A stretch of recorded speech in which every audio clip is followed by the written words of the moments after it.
राधे राधे। जय श्री कृष्णा दोस्तों। साढ़े साथी शनि की दृष्टि। काजल नाम की एक लड़की अपने पति के साथ एक अपार्टमेंट में रहती थी। काजल का पति राहुल एक सॉफ्टवेयर कंपनी में टीम लीडर के पद पर था। राहुल बचपन से ही बहुत आध्यात्मिक था, लेकिन उसके उलट उसकी पत्नी काजल बिल्कुल नास्तिक थी। वह ज्यादातर रंगीन दुनिया में जीने की चाहत रखती थी, जिसे वह आज के हिसाब से नहीं सही समझती थी। इस बात को लेकर दोनों के बीच में कभी भी कोई अनबन नहीं थी।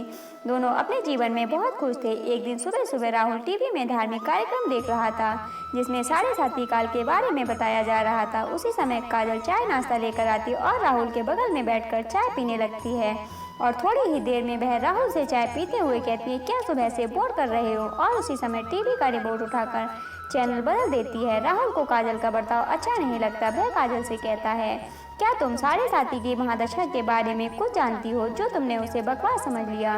धर्म की बातें समझने के लिए आस्था लगती है, लेकिन तुम तो बिल्कुल नास्तिक हो। लेकिन तुम्हें किसी और की भावनाओं को तकलीफ देने का हक नहीं है। काजल को राहुल की बात से ग्लानि महसूस होती और वह राहुल से माफी मांगते हुए वहीं शनि भगवान का कार्यक्रम टीवी में दोबारा से लगा देती है।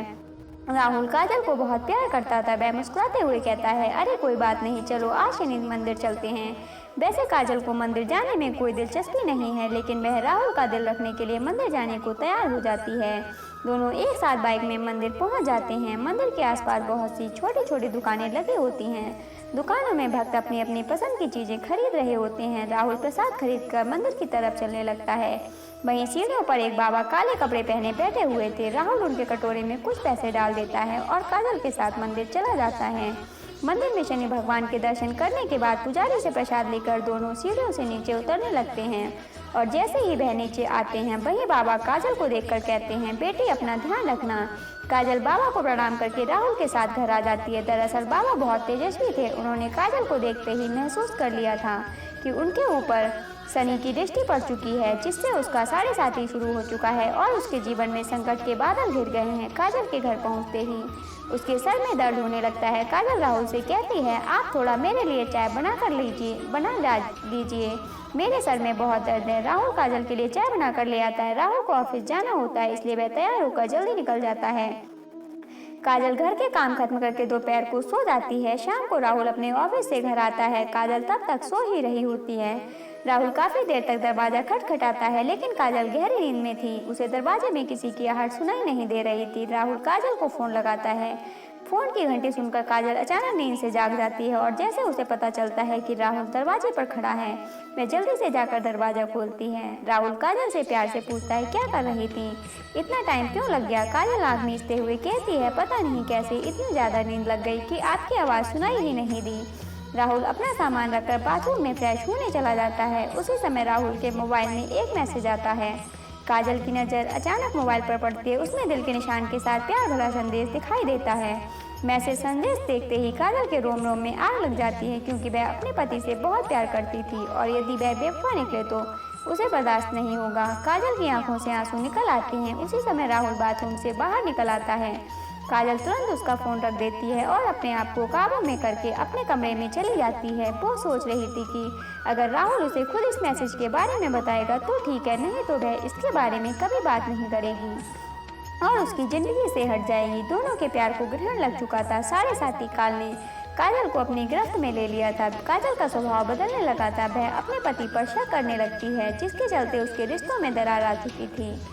कुछ दिनों के अंदर दोनों के बीच में झगड़े होने प्रारंभ हो जाते हैं। राहुल काजल को समझाने की बहुत कोशिश करता है, लेकिन काजल के दिमाग में वही मैसेज घूम रहा होता है। वह राहुल की किसी भी बात पर भरोसा नहीं कर पा रही थी। राहुल काजल को खुश करने के लिए उससे कहता है, चलो मंदिर चलते हैं और वहीं से बाजार घूमने चलेंगे।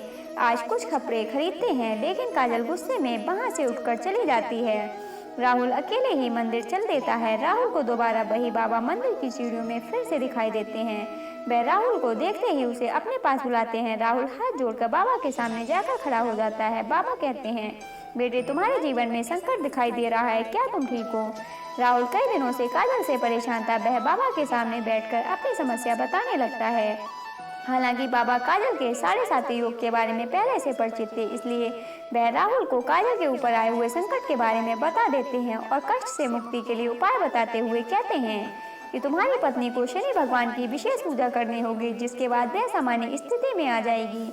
राहुल भगवान का दर्शन करने के बाद घर पहुंचते ही काजल से कहता है, आज मंदिर में वही बाबा जी मिले थे। उन्होंने बताया कि तुम्हारा 7.5 योग चल रहा है, इसलिए तुम्हारे जीवन में चिंता बनी रहती है। तुम शनि भगवान की पूजा करो, उससे सब ठीक हो जाएगा। काजल अचानक राहुल से कहती है कि मेरी समस्या की वजह तुम हो। राहुल पूछता है कैसे, लेकिन काजल बात को यहाँ से वहाँ घुमा देती है। राहुल काजल को इस बार जोर देते हुए कहता है कि हर शनिवार को तुम शनि भगवान की पूजा शुरू कर दो, लेकिन काजल राहुल को मना कर देती है और गुस्से में कहती है, तुम मुझे किसी काम के लिए मजबूर मत करो, मैं इन सब बातों पर विश्वास नहीं करती। राहुल को समझ में नहीं आ रहा था कि वह अपनी पत्नी को शनि के प्रकोप से कैसे बचाए। वह दोबारा मंदिर की तरफ जाता है और बाबा को ढूंढने लगता है, लेकिन बाबा वहां से जा चुके होते हैं और अब वह अगले हफ्ते यानी अगले शनिवार ही यहाँ आएंगे। राहुल के पास तब तक का वक्त नहीं था, क्योंकि वह समझ चुका था कि अगर यह सब ठीक नहीं हुआ तो काजल और उसका रिश्ता टूट जाएगा। वह काजल से बहुत प्यार करता था, वह उसके बिना जीने की कल्पना भी नहीं कर सकता था। राहुल मंदिर में पुजारी जी से बाबा के बारे में जानकारी लेता है, लेकिन पुजारी जी को बाबा के बारे में कुछ पता नहीं था। वह कहते हैं, बेटा मैं यहाँ सुबह से आता हूँ, लेकिन मैंने आज तक किसी बाबा को सीढ़ियों पर बैठे नहीं देखा। पता नहीं तुम किसकी बात कर रहे हो।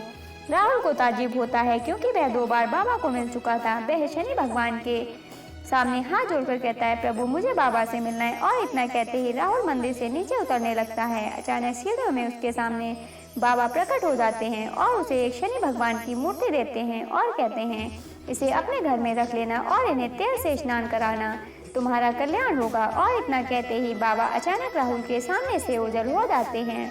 राहुल को समझ जाता है यह कोई साधारण बाबा नहीं बल्कि तेजस्वी आत्मा है। राहुल अपने घर पहुंचकर शनि भगवान की मूर्ति स्थापित कर देता है। राहुल जैसे ही वह मूर्ति को तेल से स्नान कराता है, काजल पीछे से आकर जोर जोर से चिल्लाने लगती है और कहती है, खुद चरित्रहीन होकर ये ढोंग मत करो। अपनी गलती छुपाने के लिए तुम शनि भगवान का सहारा ले रहे हो। अपने आप को आईने में देखो तो पता चलेगा कि तुम कितने घटिया इंसान हो। काजल की इतनी अभद्र बातें सुनते ही राहुल के पैरों तले जमीन खिसक जाती है।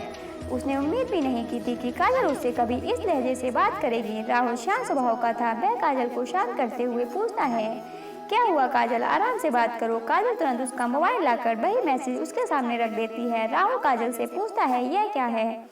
काजल तुरंत कहती है, तुम बताओ यह क्या है और कौन है जिसने तुम्हें यह मैसेज भेजा है। राहुल काजल की बात सुनकर मुस्कुराने लगता है और कहता है, अरे पागल, यह मैसेज उस लड़की ने मुझे नहीं भेजा था, बल्कि कंपनी में काम कर रहे टीम के एक लड़के ने उस लड़की को भेजा था और उस लड़की ने मुझसे उसकी शिकायत करने के लिए वह मैसेज मुझे फॉरवर्ड किया था। यह बात सुनते काजल का दिमाग शून्य हो जाता है। उसे कुछ समझ नहीं आता। वह जमीन पर बेसुध होकर बैठ जाती है। राहुल उसके बगल में बैठकर उसका हाथ पकड़कर पूछता है, क्या तुम इतने दिनों से इस मैसेज की वजह से मुझसे झगड़ रही हो? तुम पागल तो नहीं हो गई? एक बार मुझसे पूछ तो लिया होता, मैं तुम्हारे अलावा किसी और लड़की के बारे में सोच भी नहीं सकता। काजल जोर जोर से रोने लगती है और राहुल के गले लग जाती है। अनजाने में ही सही, लेकिन शनि भगवान की कृपा से काजल को 7.5 योग से छुटकारा मिल जाता है। दोनों के जीवन में फिर से खुशियों का न्योता मिल चुका होता है।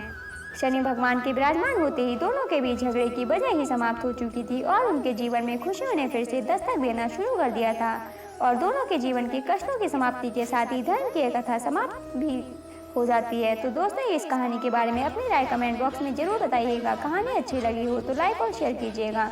कहानी को पूरा सुनने के लिए धन्यवाद दोस्तों।